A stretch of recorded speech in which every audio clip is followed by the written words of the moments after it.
পেঁয়াজের ঝাঁজ নিয়ে আর বাংলাদেশের মানুষকে স্পর্শ করতে হবে না। কুড়িগ্রাম, নাগেশ্বরী এবং ভুরুঙ্গামারী উপজেলার 20টি ইউনিয়ন এবং একটি পৌরসভার মধ্যে প্রায় অর্ধেক নদী বহুল এবং নদী বেষ্টিত। এই আমার শহরাঞ্চলের কৃষকদের তাদের কৃষিকাজ সুবিধার জন্য সহজ শর্তে ঋণ দান অথবা কৃষি উপকরণ বিতরণ অথবা তাদের সেচ ব্যবস্থার উন্নয়ন সহ এক কথাই হলো কৃষি তারা যাতে সহজে করতে পারে, কৃষি কাজ এখান থেকে যাতে তারা ফসল উৎপন্ন করতে পারে। দরিদ্র কৃষক এ ব্যাপারে সরকারের কোনো পদক্ষেপ আছে কিনা, থাকলে সেটা কি ধরনের, এটা আমি জানতে চাচ্ছি। মাননীয় মন্ত্রী, ধন্যবাদ। কৃষি ঋণ দেবেন কিনা, কৃষি উপকরণ সরবরাহ করবেন কিনা? ধন্যবাদ মাননীয় স্পিকার। অ্যাকচুয়ালি কুড়িগ্রামের আরেকটা প্রশ্ন এই সংক্রান্ত, ওইটার আমার কাছে জবাব ছিল। তারপরও ধন্যবাদ জানাচ্ছি আপনাকে মাননীয় সংসদ সদস্যকে। আমি আপনাকে অনুরোধ করব যে অ্যাকচুয়ালি যে আমাকে যদি একটা নোটিশ দেওয়া হয় এই ব্যাপারে, তাহলে আমি জেনে এক ডিউ লেটার দেন, আমি স্পেসিফিক্যালি আপনাদেরকে লিখিতভাবে আমি জানাবো যে কি কি করা হচ্ছে এই মুহূর্তে এবং আগামী দিনে কি কি করা হবে। ধন্যবাদ মাননীয় সংসদ সদস্য। পরবর্তী প্রশ্ন উত্থাপন করতে পারেন জনাব আনিসুর রহমান, মাদারীপুর 3। মাননীয় স্পিকার, আপনাকে ধন্যবাদ। আমি আমাদের জাতীয়তাবাদী দলের 31 দফায় মাননীয় প্রধানমন্ত্রীর বক্তব্যে একটি বিষয় ছিল প্রান্তিক চাষিদের থেকে কৃষি মন্ত্রণালয়ের মাধ্যমে ইউনিয়ন ভিত্তিক পণ্য ক্রয় করায়।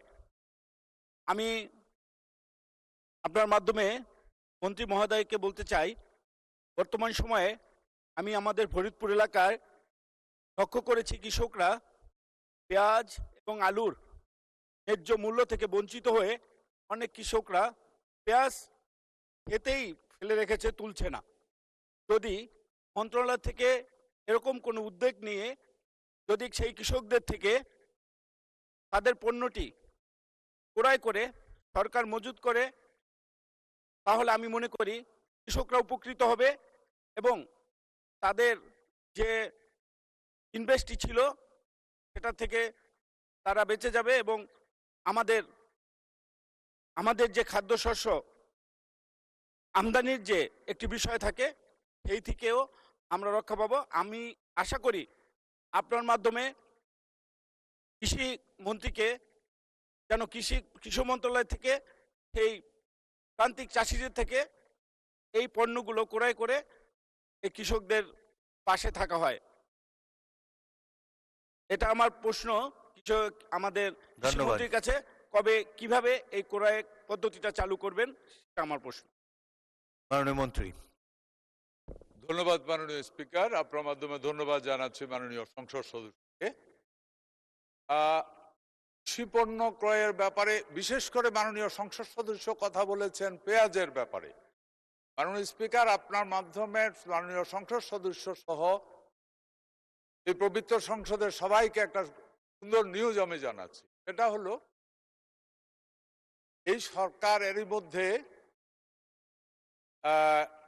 বিশেষ করে পেঁয়াজ স্টোরেজ করার জন্য একটা নতুন পদ্ধতি উদ্ভাবন করা হয়েছে। এটাতে খুব একটা ইলেকট্রিসিটি লাগে না। এতে করে পেঁয়াজ প্রায় 3 মাস পর্যন্ত আপনি স্টোরেজ করতে পারেন এয়ার পাসিং এর মাধ্যমে। এরই মধ্যে বাংলাদেশ গভর্নমেন্ট প্রায় 68 কৃষকের মধ্যে বিলি করেছে এবং মাঠ পর্যায়ে এটার অনেক চাহিদা দেখা যাচ্ছে।